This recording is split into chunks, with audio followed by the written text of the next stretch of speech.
नमस्कार, आप देख रहे हैं खबर 100 में हूं आपके साथ राहुल मौर्य। आइए रुख करते हैं इस वक्त की बड़ी खबरों की ओर, लेकिन उससे पहले एक नजर हेडलाइंस पर।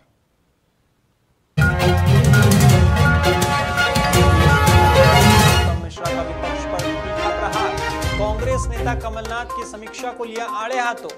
मिश्रा बोले खुद की समीक्षा करे कमलनाथ। आपसी रंजिश या फिर सिरफिरे हत्यारे का नशा, रतलाम में एक पिता को दो बेटों के साथ उतारा मौत के घाट, पुलिस सुलझा रही हत्याकांड की गुत्थी। इंश्योरेंस के 1 करोड़ के क्लेम ने बदली नीयत, देवास में एक परिवार ने जिंदा व्यक्ति को बताया मृत, पुलिस ने आरोपियों को किया गिरफ्तार।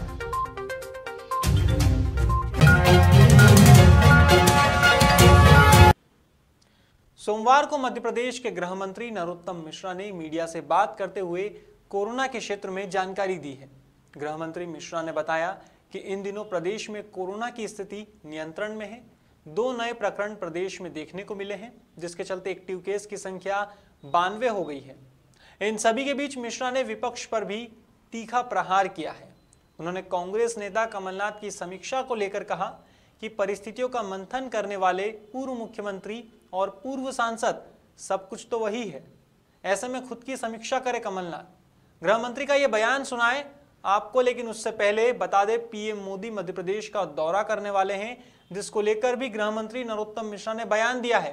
उन्होंने कहा कि वैश्विक नेता आ रहे हैं, यह हमारा सौभाग्य है। सुनिए उनका बयान।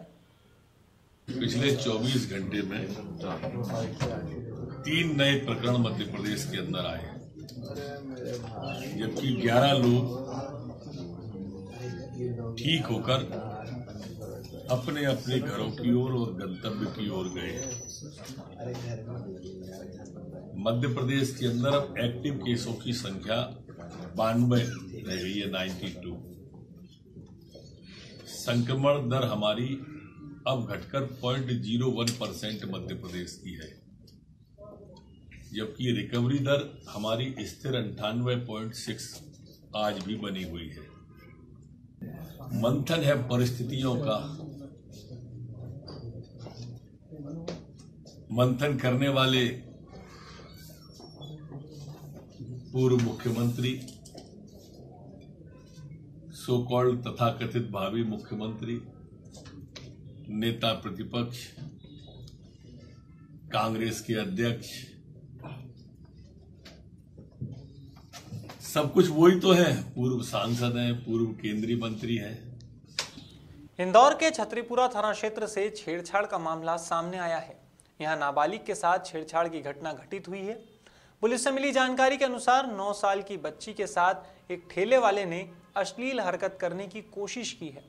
बताया जा रहा है कि ललित नाम का आरोपी सब्जी का ठेला लगाता है और उसी ने घर के बाहर खेल रही नाबालिग के साथ अश्लील हरकत करने की कोशिश की है।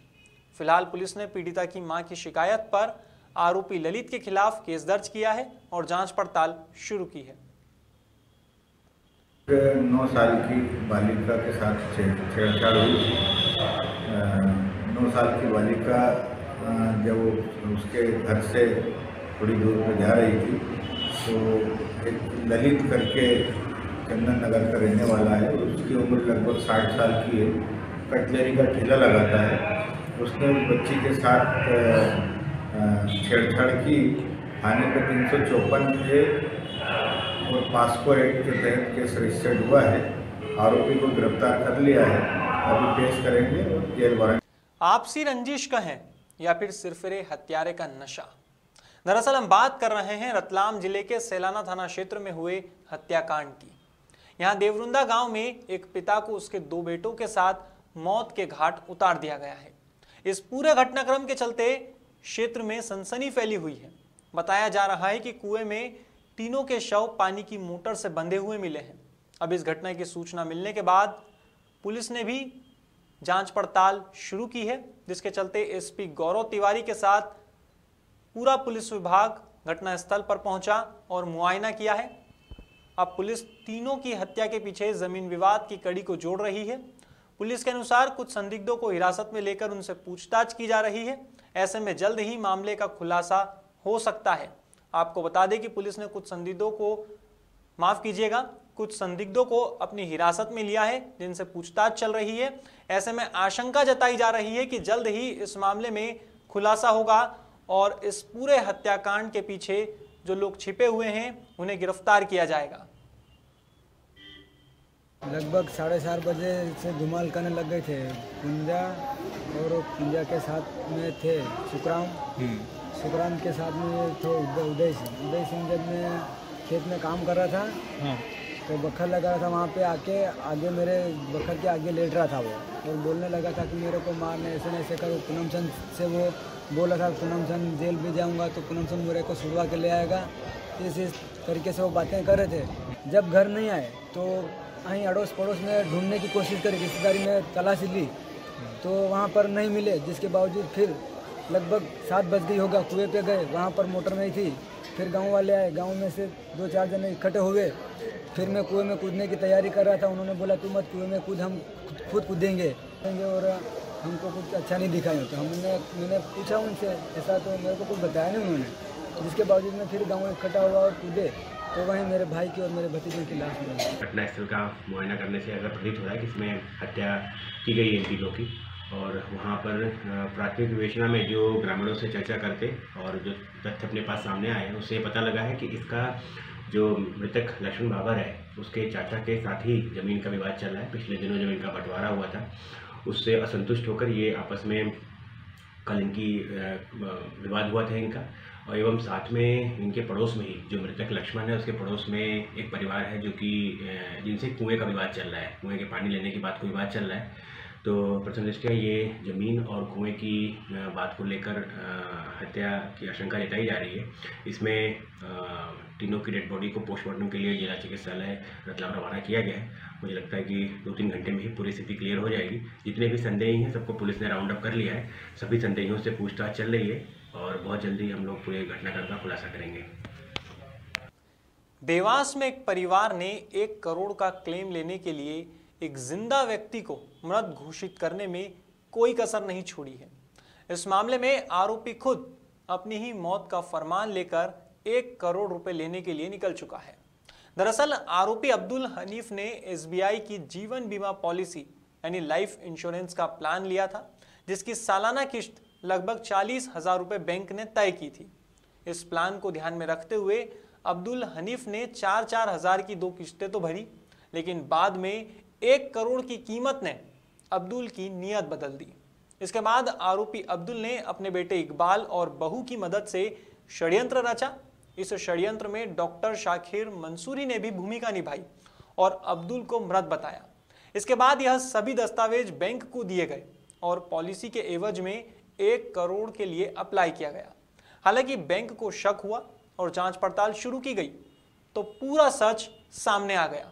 इस मामले में ASI पवन यादव की माने तो अभी तक कुल 4 आरोपियों में से 2 आरोपी गिरफ्तार किए जा चुके हैं, जबकि आरोपी अब्दुल का बेटा इकबाल और उसकी मां रेहाना फरार है। देवास ब्रांच जो तारानी कॉलोनी में है, वहां से हमको एक आवेदन प्राप्त हुआ था कि अब्दुल हनीफ नामक व्यक्ति ने इनसे 2019 में एक बीमा पॉलिसी ली थी 1 करोड़ रुपए की, और उसके बाद 2 किस्त भरने के बाद में उसके परिवार में उसकी पत्नी के द्वारा 1 करोड़ का क्लेम लगाया गया था। चूंकि बड़ी रकम थी तो SBI लाइफ इंश्योरेंस कंपनी के द्वारा थोड़ा सा डाउट हुआ उनको, तो उन्होंने भी कुछ मुखबिर लगाया, इन्वेस्टिगेट किया, तो उनको ऐसा पता लगा, संदेह हुआ कि शायद जो मृतक है वो मरा नहीं है, उन्होंने क्लेम लगाया है जो 1 करोड़ रुपए का। इसके आधार पर उन्होंने हमें शिकायत दी थी, हमने भी जांच की, हमारे द्वारा भी जब उसकी मुखबिर लगाए गए तो ऐसा पता किया गया कि वो व्यक्ति मरा नहीं है। तो हमने 28 तारीख को उसके विरुद्ध SBI लाइफ इंश्योरेंस की तरफ से FIR लॉन्च की थी धोखाधड़ी की, और जब उसकी हमने विवेचना की गई तो उसके अंदर आज हमने जो मृतक बता रहा था अपने आप को अब्दुल हनीफ, उसको हमने गिरफ्तार किया है। और उसके आधार पे डॉक्टर को भी हमने आरोपी बनाया था जिसके द्वारा अब्दुल हनीफ का नकली मृत्यु प्रमाण पत्र जारी किया गया था, और जिसके आधार पर उस डॉक्टर के शाकिर अली जिसका नाम है उसको भी हमने अरेस्ट किया। देवास जिले के खातेगांव की बागड़ी कॉलोनी में एक मासूम बच्ची की लाश मिली है। दरअसल संजय यादव नाम के व्यक्ति के निर्माणाधीन मकान में 10 साल की एक बच्ची का शव मिला है, जिससे क्षेत्र में सनसनी फैली हुई है। हालांकि पुलिस ने इस मामले को गंभीरता से लेते हुए कार्यवाही की थी और अब आरोपी को भी पकड़ने में सफलता हासिल की है। बता दें, मृतिका के पिता की रिपोर्ट पर आरोपी गोलू उर्फ नरेंद्र के खिलाफ केस दर्ज किया गया था। पुलिस की माने तो आरोपी ने अपने गले के गमछे से नाबालिग का गला घोंटा और उसे मौत के घाट उतार दिया था। इस मामले में बलात्कार की आशंका भी जताई जा रही थी। ऐसे में आरोपी गोलू उर्फ नरेंद्र की तलाश शुरू की गई थी और उसके घर से उसे पकड़ने में सफलता मिली है। फिलहाल पुलिस पकड़े गए आरोपी गोलू उर्फ नरेंद्र से पूछताछ कर रही है। कल करीब शाम को 7 बजे थाना खातेगांव के बागड़ी कॉलोनी से यह सूचना आई थी कि एक 10 वर्षीय बालिका की एक नवनिर्मित भवन में उसकी लाश पड़ी हुई है। इस सूचना पर तत्काल थाना प्रभारी महेंद्र परमार अपनी टीम के साथ और एसडीओपी ज्योति उमट मौके पर पहुंची थी और मैं भी एफएसएल अधिकारी के साथ मौके पर पहुंचा था। पुलिस अधीक्षक जी आए थे। जब पूरी विवेचना की गई तो यह तथ्य सामने आया कि उसमें जो काम करने वाला पूर्व में उस मकान में जो काम करता था गोलू उर्फ नरेंद्र बलाई, उसके द्वारा यह कृत्य किया गया है और गला घोंटकर उस बालिका की उसने हत्या की है, जो उसने मौके पर कबूल भी कर लिया और हमने उसको गिरफ्तार भी कर लिया। रात्रि में ही हमने डॉक्टरों की टीम से मृतका का पीएम कराया है। हमने धारा 302(2) का अपराध पंजीबद्ध करके आरोपी को गिरफ्तार किया है और पोस्टमार्टम रिपोर्ट के आने के बाद जो भी उसमें और नए तथ्य आएंगे उस हिसाब से हम उसमें आगे कार्रवाई कर वैधानिक कार्रवाई करेंगे। फिलहाल खबरों में बस इतना ही। देश और दुनिया की तमाम खबरों के लिए देखते रहिए खबर 100, जनता की बुलंद आवाज।